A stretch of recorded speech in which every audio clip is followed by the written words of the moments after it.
quê thật yên bình.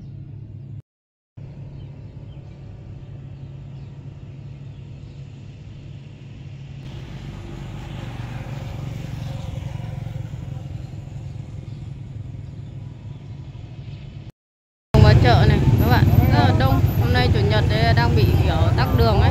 Đang đi lấy hàng cơ. Đây là có cá, ô này, rất là nhiều mặt hàng.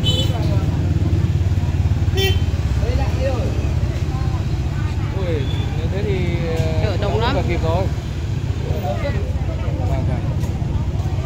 Để trước được. Vâng. Nhích từng tí một như là đi phố luôn ấy. Lấy máy này quay được. Tắt đường này. Đường tắc quá. Đông nghịt người. Mỡ lợn nha các bạn.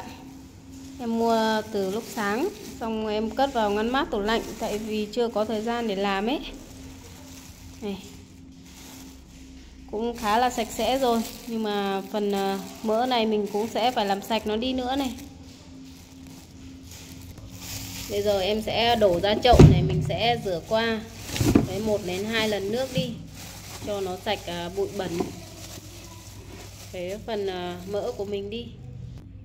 Đây em mua cái phần mỡ mà họ lọc bì ra ấy, chứ không phải mua mỡ lá. Mỡ lá thì nó sẽ hay bẩn hơn. Mỡ này mình rán lấy mỡ xong mình ăn tóp nó rất là ngon này. Giờ sẽ rửa lại với 1 đến 2 lần nước đi cho nó sạch, thật là sạch sẽ đi nhé các bạn. Trong khi rửa các bạn có thể cho một ít muối trắng vào để rửa qua.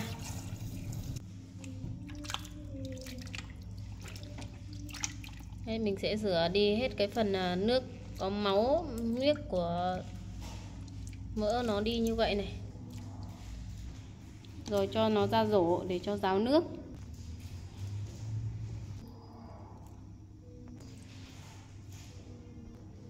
Đấy, khi mình rửa được 2 lần nước thì cái phần mỡ của mình đã rất là sạch rồi này.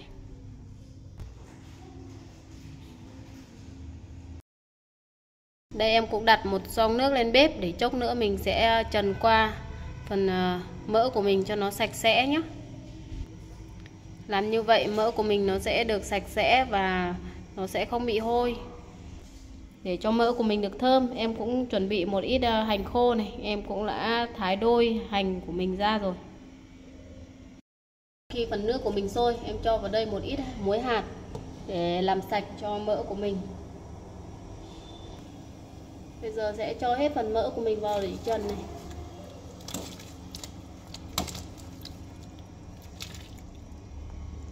Hơi đầy các bạn ạ. Trần qua trần lại một chút thôi để cho phần mỡ của mình nó được sạch và nó săn vào.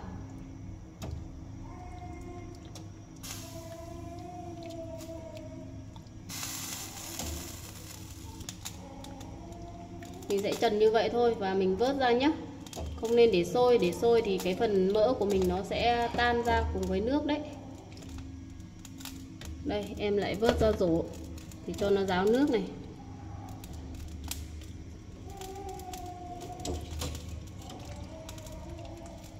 Đây, phần mỡ của mình rất là sạch sẽ luôn các bạn ạ.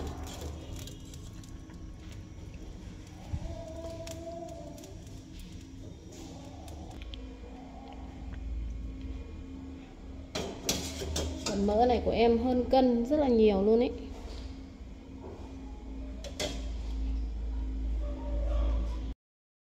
Tiếp theo em cho cái chảo chống dính lên bếp này và sẽ cho hết phần mỡ của mình đã để ráo nước vào. Bây giờ em sẽ chỉ cho các bạn cách mà để mình rán mỡ nó sẽ không bị bắn này. Đây nhìn mỡ của mình trần qua như vậy nó đã rất là khô rồi này. Nhưng mà nó vẫn sẽ bị bắn nhé các bạn. Tại vì mỡ này nó cũng có dính những cái phần bì họ lọc này, nó cũng không được sạch bì đâu. Nó vẫn còn có cái gân gân của bì đây này.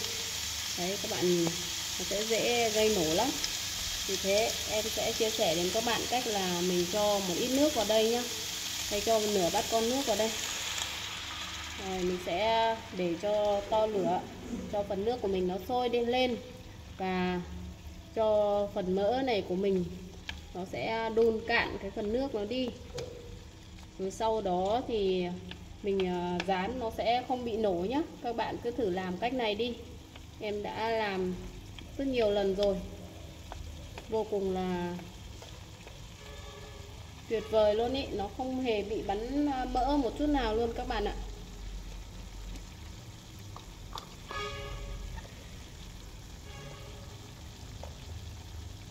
Và em cũng cho vào đây một ít muối hạt này. Mình cho vào như vậy để cho phần mỡ của mình nó sẽ đậm đậm một chút, nó sẽ không dễ bị hỏng, sẽ được thơm. Cứ đun như vậy nha các bạn.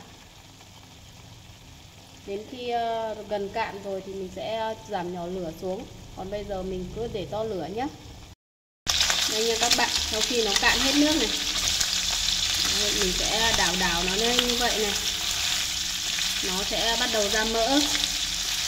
Đấy các bạn nhìn này, mình làm không hề bị bắn một chút nào luôn ý. Và cách này mình cũng học được từ chị gái thôi. Cũng trước kia thì mình cũng kiểu như là cứ trần qua đi, sau đấy là mình rán cho nó tóp hết mỡ ra, nhưng mà thấy nó cũng hay bị bắn ấy. Sau về hỏi chị gái thì chị chỉ có cách này làm, thấy nó không bị bắn một chút nào luôn ý, chứ không phải là mình cho nước vào là nó sẽ bắn đâu các bạn ạ.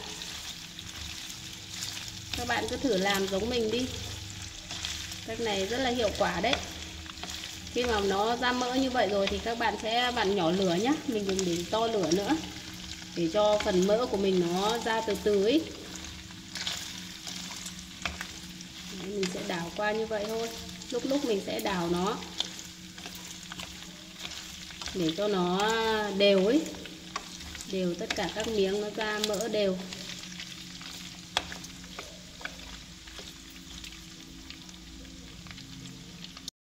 Đấy, phần mỡ của mình đang ra rất là nhiều này. Đảo đi đảo lại như vậy mà nó cũng không bị nổ này các bạn. Nhiều bạn cứ không tin là tại sao lại cho nước vào mà nó lại không nổ được. Em cũng không biết là nguyên lý của cái này là thế nào, nhưng mà làm thử thì thấy nó không bị nổ nha các bạn. Không nổ một chút nào luôn ý. Đấy. Cứ thế cho đến khi mình dán tóp cái phần mỡ của mình và mình thu mỡ thôi các bạn ạ. Rất là hay phải không các bạn? Các bạn nhớ thử cách này cùng với em nhé. Giờ em sẽ để cho nó ra mỡ này. Em sẽ cắt bớt video nha các bạn. Đấy. Em sợ các bạn không tin là nó không nổ ấy, cho nên là em quay cái phần này hơi lâu để cho các bạn xem là thực sự là nó không hề nổ một chút nào luôn.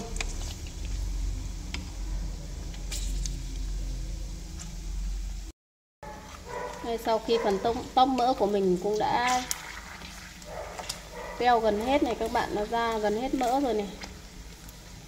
Đấy. Không hề bị nổ một chút nào luôn, không sợ là mỗi lần dán mỡ là cứ phải che chỗ nọ che chỗ kia để cho khỏi bị nổ vào mặt, để cho phần mỡ của mình được thơm, tóp của mình được thơm. Bây giờ em sẽ cho vào đây một ít hành khô. Mình sẽ cho hành khô vào đây nha các bạn. Làm như vậy phần mỡ của mình nó sẽ rất là thơm. Còn nếu như các bạn có gừng thì cho vài lát gừng vào nữa, sẽ rất là thơm cái phần mỡ của mình, nó sẽ không bị hôi, để lâu cũng không bị hôi. Tóp mỡ của mình cũng sẽ rất là thơm, ăn rất là ngon, không bị hôi một chút nào luôn ý.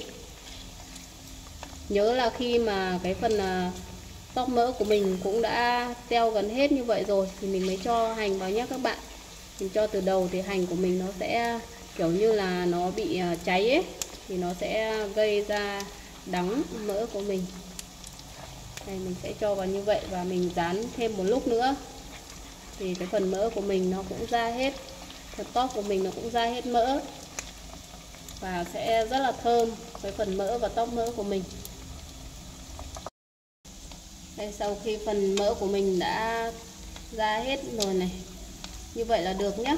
Mình sẽ không để nó vàng quá đâu, mình để như vậy thì phần tóp mỡ của mình đến lúc mình ăn sẽ rất là ngon này, hoặc mình xào nấu với đồ ăn cũng vô cùng là ngon, mà phần mỡ của mình nó sẽ còn trắng để các bạn thấy không hề bị nổ luôn từ lúc bấy đến giờ, từ lúc mà mình rán mỡ đến giờ ấy. Đấy, mình sẽ để mỡ như vậy thôi nhé, không cần phải để nó vàng quá, nó sẽ cháy và bị đắng đấy. Bây giờ em sẽ tắt bếp này. Để vớt hết phần mỡ của mình ra, vớt hết phần tóp mỡ của mình ra này. Đây các bạn, tóp mỡ của mình để vừa như vậy thôi, vớt hết ra một cái bát.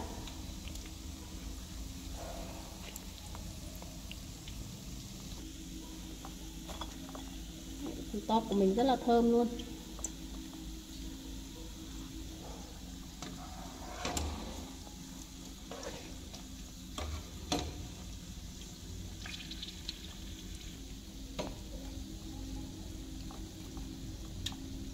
Đây, phần hành của mình này nó cũng sẽ không bị cháy này các bạn. Mình cho vào vừa đúng lúc, nó sẽ vừa thơm phần tóp của mình, phần mỡ của mình và không bị cháy. Đây, còn phần mỡ ở trong chảo của mình thu được này, rất là trắng này. Đây, rất là thơm ngon luôn các bạn ạ.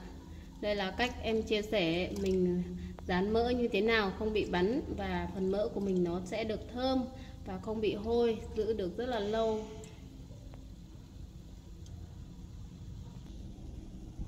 Mỡ này các bạn nên bảo quản ở trong cái lọ sành, lọ sứ, không nên để trong lọ nhựa nhé, hay là trong bát nhựa nhé. Đây em cho vào cái bát tô và sau em sẽ đậy nắp vào và cất vào ngăn mát tủ lạnh.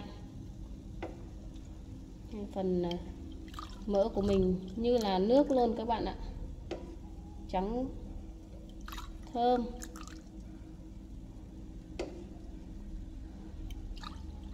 Em sẽ cho ra bát để cho nó nguội này, sau mình sẽ cất. Vậy là chia sẻ của em đến đây cũng hết rồi. Các bạn xem video nếu thấy hay và hữu ích thì nhớ like, chia sẻ và đăng ký kênh để ủng hộ cho em nhá. Em sẽ lại chia sẻ đến các bạn thật là nhiều những món ăn đơn giản cũng như là cách nấu vô cùng là thơm ngon mà em biết đến tất cả các bạn. Còn bây giờ em xin được chào và hẹn gặp lại các bạn ở những video tiếp theo của em ạ.